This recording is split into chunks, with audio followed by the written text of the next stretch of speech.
society-nya, masyarakatnya seperti apa, Bu? Masyarakatnya sama dengan masyarakat seluruh Indonesia, ramah dan juga kooperatif dengan pendatang, karena memang saya baru sebulan di sini dan mudah-mudahan masyarakat juga.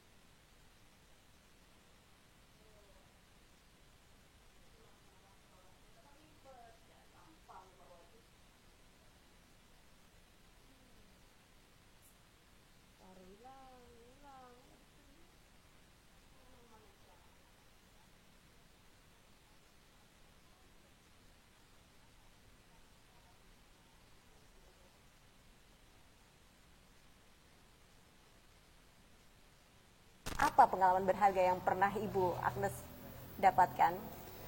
Pengalaman berharga bagi saya, bagi kita untuk seluruh masyarakat Bengkulu adalah mungkin komitmen bersama dan sinergitas dari semua aparat penegak, semua masyarakat Kota Bengkulu untuk bisa memajukan Bengkulu menjadi lebih baik.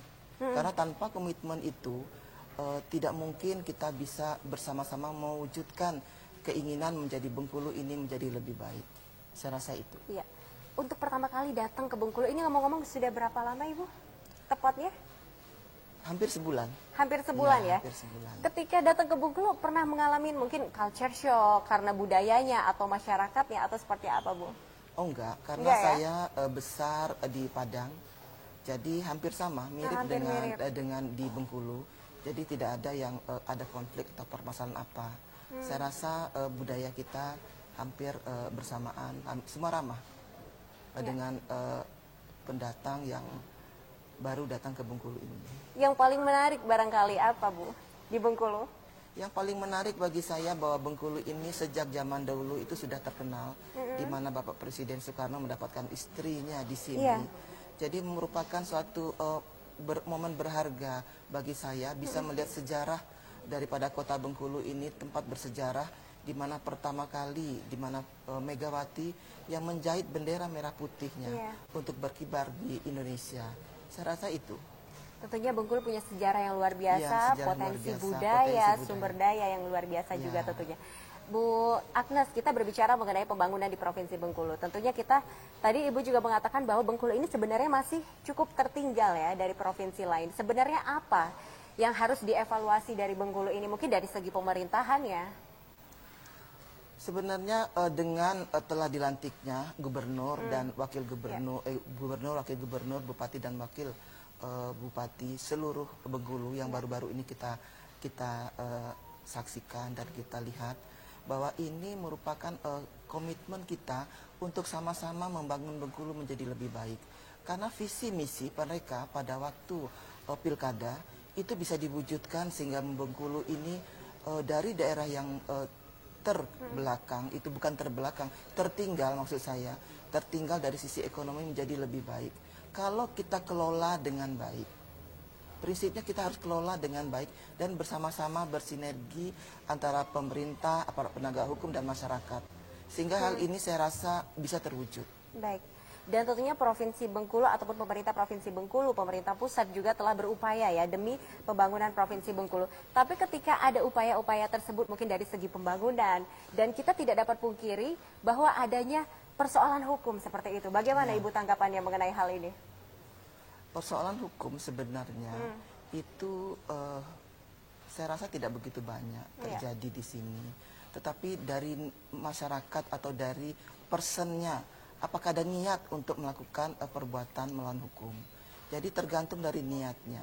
Kalau seandainya niat seseorang untuk melakukan suatu pelanggaran hukum, itu semua bisa terjadi. Karena tidak ingin memajukan Bengkulu menjadi lebih baik. Jadi bagaimana mereka berusaha menghambat pertumbuhan ekonomi, pembangunan yang akan berjalan ini tidak berjalan sebagaimana mestinya. Dana yang dikucurkan oleh pemerintah pusat maupun daerah, saya rasa sudah signifikan. Hampir sama dengan daerah-daerah lain. Sekarang bagaimana komitmen kita sehingga Bengkulu menjadi lebih baik. Itu ya. Saya rasa itu. Intinya dengan harapan semoga Bengkulu menjadi lebih baik lagi dan tentunya progres pembangunan akan semakin maju seperti itu. Semakin maju. Baik Bu Agnes, ini seperti apa sebenarnya peran ataupun tupoksi dari Kejaksaan demi mengawal pembangunan di Provinsi Bengkulu? Peran kejaksaan bagi kami ini sekarang kita melakukan pendampingan. Ya. Melakukan pendampingan terhadap proyek-proyek pembangunan yang ada di Bengkulu dengan melakukan di sisi perdata kami melakukan pendampingan terhadap bagaimana pelaksanaan daripada satu kegiatan dapat berjalan sesuai dengan tepat mutu, tepat waktu dan tepat sasaran. Kalau kita melihat hal ini, kalau memang sudah kita kawal ini, mudah-mudahan teman-teman itu lebih hati-hati dalam melaksanakan setiap kegiatan-kegiatan yang berhubungan dengan tingkat perekonomian masyarakat itu nantinya, berhubungan dengan pembangunan itu nantinya, sehingga hal-hal yang tidak diinginkan tidak terjadi. Karena apa? Karena kita melakukan pendampingan itu dari sisi perdata, bagaimana proyek ini sesuai dengan ketentuan yang ada. Tetapi kita tidak melihat dari masalah teknisnya. Masalah teknis merupakan masalah yang bukan merupakan ranah kami, tetapi kami bisa melihat apakah ini bisa melakukan pencegahan kalau memang teman-teman mulai melakukan hal yang tidak benar. Jadi kami bisa melakukan pencegahan, mengingatkan kepada teman-teman, teman-teman, ini kamu jalan sudah nggak benar loh gitu. Jadi itu mungkin peran kami di situ melakukan pengawasan. Pengawasan. Ya. Baik. Untuk program di tahun 2021 ini apa kira-kira Ibu? Program di 2001 yaitu program PEN, itu peningkatan ekonomi nasional. Ya. Di mana kita secara pemerintah, Presiden khususnya Bapak Jokowi sudah menginginkan adanya ekonomi masyarakat di masa pandemi ini menjadi naik lagi, menjadi lebih yang selama ini terpuruk karena memang adanya pandemi 19 ini, COVID-19 ini menjadi lebih maksudnya menjadi lebih tinggi dan masa pemerintah tidak lagi takut untuk menjalankan atau menggelontorkan uangnya untuk melaksanakan proyek-proyek atau program-program yang berhubungan dengan program PEN ini. Jadi karena kami akan melakukan pendampingan dan pengawalan terhadap apakah mereka sudah benar melakukannya atau belum. Baik. Oke, berdasarkan pengalaman mungkin selama ini Ibu Agnes ya sudah ke berbagai daerah, tentunya banyak sekali temuan-temuan. Mungkin apakah ada temuan dan tentunya bagaimana cara menyelesaikannya ini Ibu? Persoalan hukumnya. Cara menyelesaikannya, temuan-temuan ini sebenarnya adalah komitmen bagi kita bersama untuk bisa melaksanakan pembangunan ini secara berkesinambungan, bersinergi. Karena kami sebagai aparat penegak hukum hanya bisa melakukan pendampingan, melakukan pengawasan, program-program ini dapat berjalan dengan baik. Kemudian kalau seandainya terjadi hal-hal yang tidak diinginkan, kami tidak ingin adanya korupsi di Bengkulu ini. Jadi kami mungkin di awal sudah melakukan pengawasan. Jadi kami lebih baik mencegah daripada teman-teman melakukan, tidak menunggu kami terjadi korupsi baru kita tidak. Tetapi kita kawal mereka. Kita lakukan pengawasan apakah mereka itu bekerja dengan baik. Itu kami lebih tepat begitu sehingga pembangunan di Bengkulu ini menjadi sama dengan di kota-kota lainnya di Indonesia. Intinya jangan sampai terjadi dulu Ibu ya. Jadi itu dulu ya. Makanya diawasi dari awal seperti itu. Dari awal. Baik, Bu Agnes selama mengawasi mungkin di berbagai daerah, apa temuan yang mungkin Bu Agnes dapati dalam proses pembangunan suatu daerah? Sebenarnya perencanaan itu dapat dilakukan atau dapat dilaksanakan sesuai dengan ketentuan. Perencanaan itu harus matang. Kemudian setelah perencanaan itu matang, bagaimana pelaksanaan itu berjalan dengan benar. Kemudian bagaimana pertanggungjawaban keuangan itu dapat dianggarkan sesuai dengan ketentuan, sesuai dengan hal yang sudah ditetapkan. Karena apabila anggaran yang sudah ditetapkan ini tidak diperuntukkan sesuai dengan ketentuan, itulah mungkin terjadi penyimpangan-penyimpangan. Karena pertanggungjawaban itu lebih penting. Jadi teman-teman kalau memang melakukan suatu kegiatan, pertanggungjawaban keuangan itu menjadi kunci pokok dari setiap pelaksanaan kegiatan. Baik. Dan tentunya pasti ya ada menemui temuan-temuan menarik selama mungkin Ibu Agnes bertugas seperti itu. Pasti ada Pasti saja. ada ya? Karena kita tidak bisa membendung niat seseorang untuk melakukan perbuatan Iya. yang tidak diinginkan. Tapi tugas kita ya tentunya mengawasi dan Mengawasi dan mencegah melakukan agar pencegahan. tidak terjadi Iya. seperti itu. Bu Agnes, ngomong-ngomong ini kalau misalnya kita lihat berdasarkan data survei bahwa Provinsi Bengkulu ini kan termasuk provinsi termiskin di Sumatera. Sebenarnya kalau menurut pandangan dari kacamata Ibu Agnes, apa yang salah dari Provinsi Bengkulu ini? Kenapa dicap sebagai provinsi termiskin di Sumatera? Sebenarnya kalau saya lihat ini Bengkulu bukan merupakan daerah perlintasan. Iya. Jadi bukan hanya merupakan daerah tujuan kalau memang pengen ke Bengkulu hanya di sini aja gitu. Iya. Tidak nanti harus lewat kemana karena memang transportasi atau jalur darat ini belum sebaik yang teman-teman di daerah lakukan. Yang sudah mereka kerjakan. Tetapi dengan adanya pembangunan jalan tol yang sedang kita lakukan ini mudah-mudahan terisolasi atau tidak merupakan daerah tujuan, mungkin daerah yang menjadi tujuan. Karena potensi di Bengkulu ini sangat banyak sekali saya lihat. Oke. Baik potensi budayanya, sejarahnya, maupun pariwisatanya bagus. Iya. Jadi intinya sebenarnya Provinsi Bengkulu ini punya potensi Punya ya, potensi. punya potensi yang luar biasa. Tapi namun ada evaluasi-evaluasi yang akan Ya. dilakukan. Tugasnya untuk pemerintah kita dan juga seluruh masyarakat seperti itu. Pemerintah sudah melakukan Iya. dengan membuka akses jalan ke Bengkulu menjadi lebih mudah.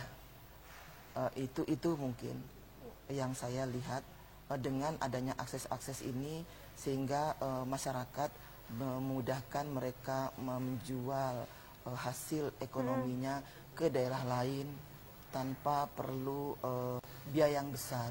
Oke, baik. Nah, Ibu Agnes berbicara mengenai mungkin tindak pidana korupsi ya. Ya. Sebenarnya seberapa besar sih kasus korupsi di Provinsi Bengkulu? Saya tidak melakukan penelitian terhadap berapa besar di Provinsi Bengkulu ini. Oke. Tetapi saya melihat potensi-potensi yang ada di mana gubernur pernah dihukum gitu ya. Ya. Berarti sebagai panutan masyarakat itu gubernur harusnya tidak melakukan hal tersebut. Iya. Kemudian hal ini mungkin kalau memang semua aparat penegak hukum sudah menjalankan fungsinya dengan benar, hal ini tidak mungkin terjadi. Karena apa? Saya melihat di sini di tahun 2020 ada sekitar 17 tindak pidana korupsi yang terjadi yang melibatkan kepala dinas atau OPD yang lainnya. Tetapi itu tidak yang kita inginkan. Iya. Itu tidak kita inginkan terjadi di tahun 2001 dan di tahun-tahun berikutnya. Jadi kita perlu melakukan pendampingan dan melakukan pengawasan terhadap hal ini. Kalau kita lihat berdasarkan pengalaman sebelumnya, sebenarnya faktor tingginya tindak pidana korupsi ini sebenarnya apa sih, Bu? Sebenarnya ketidaktahuan kali. Ketidaktahuan. Ketidaktahuan bahwa apa yang mereka lakukan ini melanggar. Jadi perlu sosialisasi bagi kami mungkin sebagai aparat penegak hukum mana sih yang boleh dan mana yang tidak dilakukan. Kalau mereka sudah mengerti apa yang mereka boleh lakukan dan apa yang tidak boleh lakukan, itu mudah-mudahan tidak terjadi lagi menurut saya. Intinya adalah ketidakpengetahuan ya. Bahwa sebenarnya apa yang mereka lakukan itu sebenarnya melanggar hukum seperti itu. Nah, mungkin upaya apa saja Bu yang mungkin kita lakukan demi menekan ataupun meminimalisir tindak pidana korupsi dalam suatu daerah? Kami dari sisi kejaksaan sebagai para penegak hukum itu di bidang datun itu melakukan atas permintaan daripada teman-teman melakukan pendampingan terhadap proyek-proyek yang mereka kerjakan. Baik. Tetapi ini hanya dari sisi keperdataan saja, dari sisi anggaran, apakah mereka melaksanakan kegiatan itu tepat mutu, tepat waktu dan tepat sasaran. Iya. Tetapi mengenai kegiatan teknis itu bukan wewenang kami. Oke, baik. Dan tentunya masih banyak nih yang ingin saya tanyakan dengan Ibu Agnes langsung. Bagaimana mungkin program kerja secara spesifik di kejaksaan nantinya di tahun-tahun berikutnya seperti apa. Dan kita jeda sebentar Ibu ya. Dan tetap bersama kami pemirsa dalam Selamat Pagi Bengkulu. Kami akan kembali lagi sesaat lagi.